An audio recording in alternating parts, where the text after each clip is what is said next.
Hey guys, and welcome to the Working Money channel. All right, I'm just going to start off this video by letting you guys know, if you didn't catch this morning's video, I am sick, so I'm trying to keep my enthusiasm level up as high as possible, guys. But if it suddenly drops throughout this video, you know that I'm having a hard time keeping up, so I'm going to try to keep the enthusiasm level up. First, I wanted to start off with this. James Rural XRP pointing this out. Apparently, there is an XRP token etched wine. Yeah.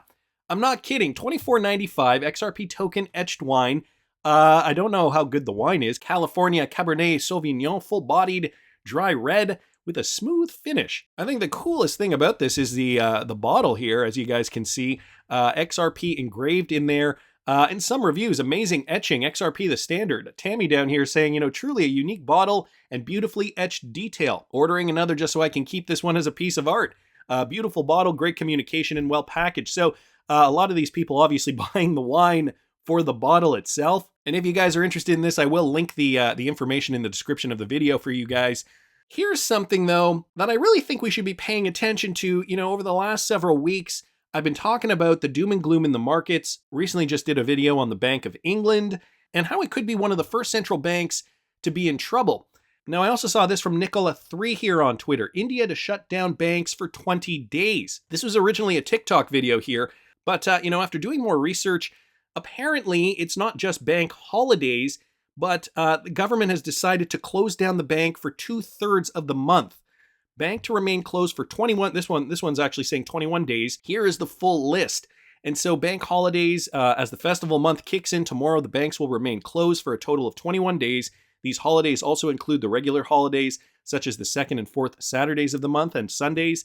However, some of the bank holidays will be state-specific, and during national holidays, banks will remain shut across the country. Excuse me, guys, my voice is not great. The Reserve Bank of India has placed the holidays under 3 brackets: Holiday under Negotiable Instruments Act, Holiday under Negotiable Instruments Act, and Real-Time Gross Settlement Holiday, and banks closing of accounts. Now, I don't live in India. I don't know if this is normal. If there's anybody who's from India who could let us in on some more details about this, I'd love to know, because it does sound like, closing banks for 2/3 of an entire month sounds a little suspicious if you ask me. Now, this all happening, obviously, on the backdrop of a new financial system, India, part of the BRICS countries, and Linda P. Jones retweeted this out from RT India. BRICS countries consider single currency. So we know this past year, the Russian Ruble has gained a lot of momentum. And, they've been in discussions with other BRICS countries and their allies to try to thwart the West and create a new system, a SWIFT-type system, where they can conduct trade and not rely on the US dollar. Well, the BRICS nations are discussing the introduction of a single currency to ease trade. Pavel Nizev stated that BRICS was conferring upon the prospect of developing a single currency following an expert discussion organized by the Valdez Club. Down here it says the amalgam of 5 major emerging economies, Brazil, Russia, India, China, and South Africa, is conferring upon the prospect of creating a single currency. The revelation was made on Thursday by the ambassador at large of the Russian Foreign Ministry, Sue Sherpa, of Russia in BRICS. This was reported by Sputnik. Here's a quote, guys: "The possibility and prospects of a common single currency, the BRICS-based accounting currency, is being discussed." So a completely sovereign currency, guys, and no doubt this is going to be a digital currency or a cryptocurrency. Niazev stated during an expert discussion on the prospects for the expansion of the BRICS and the Shanghai Cooperation Organization. The discussion was hosted by the Valdez Club, a Moscow-based think tank and discussion forum that is closely associated with President Vladimir Putin. Previously, Tehran has proposed creating a new single currency to facilitate the trade between members of the Shanghai Cooperation Organization as well. And we know Iran, a country that is an ally of these BRICS nations, obviously, with a similar ideology in mind, to be able to thwart the West, preventing the Western world, essentially, from enabling them to, impose sanctions on some of these countries where, historically this has happened. The West has imposed sanctions on Russia and Iran, just to name 2 high-profile incidents specifically. The roots of Iran's proposal leads back to September 2021. Reportedly, the proposal aimed to gradually transition to mutual settlements through national currencies in order to develop an SCO members' financial cooperation and act as a bulwark, I don't know what a bulwark is, against U.S. sanctions. Okay, bulwark, there we go. A defense wall. Like another word for a defense wall. Interesting word. So, I guess the next logical step, it only makes sense that, these BRICS nations and their allies are looking to, I mean, they've already created the system. Now they want to be able to trade. And so, what's the best way to do this? Well, it's looking like they are finding some kind of alternative world reserve currency, at least in their world, for trade. And so, guys, this is the latest coming out of the BRICS countries. Wanted to thank Linda for pointing that out. I also saw this from Michael Branch, Representative Patrick McHenry, who I recently did a video about, guys. And if you guys didn't catch that video, I will link it up here in the top right-hand corner. He said regulatory clarity for digital assets would be one of his top priorities. So now he's come out and said it. North Carolina Representative Patrick McHenry may have used his virtual appearance at a cryptocurrency conference as a soapbox to call for votes in the 2022 United States midterm elections. In a pre-recorded message for the attendees of the Converge 2022 conference in San Francisco on September the 29th, McHenry suggested that the goal of a clear regulatory framework for digital assets could drive U.S. lawmakers to develop legislation.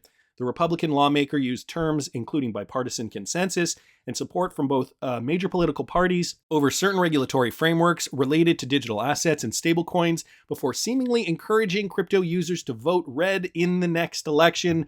And guys, here's a quote: "To ensure that these technologies flourish here in the United States, we will need to provide regulatory clarity to the digital asset ecosystem. This will be one of my top priorities if I become chair of the House Financial Services Committee next Congress." So, I mean, not to get too political, but, with regards to finance, if this is something that interests you or something that affects you specifically, well, I mean, quite frankly, it affects everybody, whether they know it or not. It's guys like this that are going to make changes. I mean, if they stick to their word. Considering what we're seeing now with regards to the XRP lawsuit, it's feeling like we're moving on the right path, but we really need to hit it home, guys. So anyway, just thought I'd bring that up. Also saw this from T-Hole Bedict XRP with regards to SBI Remit. And so they just put out a press release in Japanese.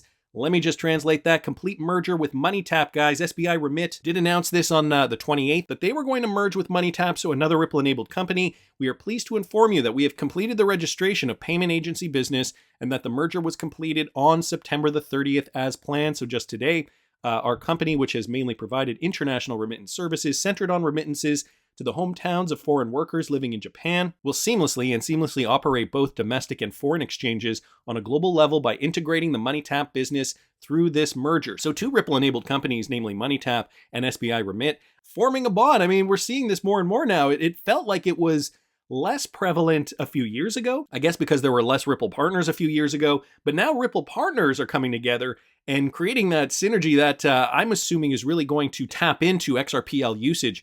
We aim to provide efficient money transfer services to a wide range of customers, of course. In addition, many regional financial institutions that were shareholders of MoneyTap will become our shareholders through this merger, in addition to revitalizing the regional revitalization and industrial development that the SBI Group advocates. Excuse me, guys. We will cooperate with regional financial institutions so that foreign human resources can be established and active in the region through our services. So, another great piece of news here from two Ripple companies, namely MoneyTap and SBI. I wanted to thank T-Hole Bedict XRP just for posting that. And I mean, this isn't breaking news, but I thought I'd bring this up for the context of this video from XRP Crypto Wolf. Fed chairman confirms that a US CBDC would not in fact be anonymous. So when talking about a central bank digital currency, I mean, there was some back and forth a few weeks ago about whether it was even needed in the US or not. And a few days ago, Fed Chair Jerome Powell said that it would not be anonymous. So the government would definitely know where you are spending your central bank digital currency. So far, the Fed has not confirmed the creation or implementation of a CBDC, but many are speculating that something is already being planned. While the Fed is yet to make any decisions on whether to proceed, it has been actively discussing what one might look like, and Powell said that a CBDC would be granted to have four characteristics, okay? Intermediation, privacy protection, interoperability, and identity verification. So in a nutshell, that is what Fed Chair Jerome Powell said would be consistent if they did develop a CBDC or if they did implement a CBDC in the United States. Governments are really being pressured to do this too. I mean, the financial system is moving in a way that is putting a lot of pressure on governments. I mean, even if certain governments are not necessarily 100% in line with the Great Reset Initiative, there's still this pressure being put on them to adopt the technology or be left out. And I mean, along the lines of the Fed, Michael Branch brought this to our attention. He's convinced the great pause will arrive next month in October. Well, what's the great pause? And will it have an effect on cryptocurrencies, guys? Apparently it will. So along the same lines, the Fed has been in the news quite a bit, obviously, at the end of August. The agency stirred controversy when Jerome Powell gave a 5-minute speech talking about more rate hikes. Naturally, crypto fans throughout America got extremely worried about what could happen to their assets, which have been falling in price thanks to ongoing rate hikes by the Fed. However, some analysts now believe that the Fed could potentially contribute to a late year bull run for Bitcoin and many leading altcoins. And guys, this is referred to as the Great Pause. They say that this will happen when the Fed's rate hikes will have had the intended effect, thus putting inflation in the United States to rest and bringing the economy out of the doldrums. Bill Bart, Chief Executive Officer of crypto wealth management platform Abra, he offered his take on the Great Pause, commenting in a recent interview, "You'll basically see the Great Pause from the Fed. I think it's really going to get the game on for equities and crypto as the money supply starts to increase dramatically, resulting from the Fed's pause and expectations in the bond market that we're going to get back to the kind of downward channel that interest rates have been in for the last 3 decades. Thus far, he's convinced that the Great Pause will arrive next month in October, guys. So he's even putting a date on it based on where he sees Fed policies going. And he says it will last throughout all of 2023. So bull run 2023 incoming, possibly. So perhaps crypto traders will receive a break and begin to see some of their assets explode when it comes to their prices by next year." Dan Ashmore, investing expert at Invest, he also threw in his 2 cents, saying historically such large drawdowns often make for a good time to buy. The drawdown might be severe and could still get worse, but over time, the market is highly likely to rise back above its current level, especially since the Fed is unlikely to remain on the sidelines if things become truly bad. Once these hikes ripple through the economy, earnings forecasts will drop and recession will hit or hit harder, if you want to say that we're already there. The key question is then, does the Fed pivot and fire back up the money printer? Ultimately, this may be more of a political question than an economic one. So the possibility of a great pause, guys, is this going to get crypto and stocks up and running by the end of 2022? And all throughout 2023. Well, guys, we're already entering Q4 of 2022. It is October tomorrow. And Peel Outdoors posted this, okay? David Schwartz just confirmed. Did he or didn't he? Do you guys remember back last year when David Schwartz tweeted this out? "Today is the day we're supposed to wake this guy up." If you don't know, this is a Green Day song where he references October and waking up in October. I don't quite know how the song goes exactly, but 2 days left, then it's wakey wakey. I wonder what October will bring. Green candles? So retweeting out that David Schwartz tweet, and guess who decides to like the tweet? None other than David Schwartz. So I thought I would go to his Twitter account just to see and just to confirm this. And sure enough, there it is under likes. He has liked Peel Outdoors' tweet. I guess I should show this first. So I'm on the like section in David Schwartz's Twitter account. So is David Schwartz confirming perhaps green candlesticks in October? 2 things that I wanted to mention about this. I don't know if you guys remember, but do you remember when David Schwartz gave us a stern warning to take profits? Yeah, he told us to take profits in the crypto space when we were basically at the all-time high. I believe it was April the 13th, if I'm not mistaken. We were here, and this was in 2021. We were here on this day. This is when XRP hit a high of $1.89, and David Schwartz mentioned that this was going to be an unpopular tweet and to take profits off the table. Did he know something was coming? I mean, obviously, he stated this when XRP was at its inter-year high. And just for confirmation, I thought I'd just bring the tweet up here, okay? April the 13th, 2021. This is probably going to be my least popular tweet. Excuse me, guys, my voice. But if you have life-changing amounts of cryptocurrency, please take some time to seriously consider selling some to reduce your risk and exposure. This is not any kind of prediction. Yeah, right, David. About what the markets will do. So are we waking up in October to green candlesticks? David Schwartz obviously, decided to like this tweet. And along those lines, guys, if you just take a look over here, David Schwartz's photos, I mean, this looks like it's some kind of video game or some kind of NFT. But doesn't this woman here look very similar to Marin? I think she kind of looks similar. Maybe it's a bit of a stretch. And the reason I bring up Marin again is because she has warned us. I'll link the video up here in the top right-hand corner if you didn't catch it. She warned us back in January of 2022, gave the same warning back in January 2021, and the prediction came true. May 10th and October 28th, do with it what you will. We did see the market effectively collapse in and around this time, May 10th. We essentially based throughout the summer So now are we eyeing the 28th before we really see a spike in price? That's just my opinion, but I want to hear what you guys think. Please subscribe to the channel if you haven't already. Like the video if you like the content I'm providing. I always love hearing your comments. See you in the next one, guys.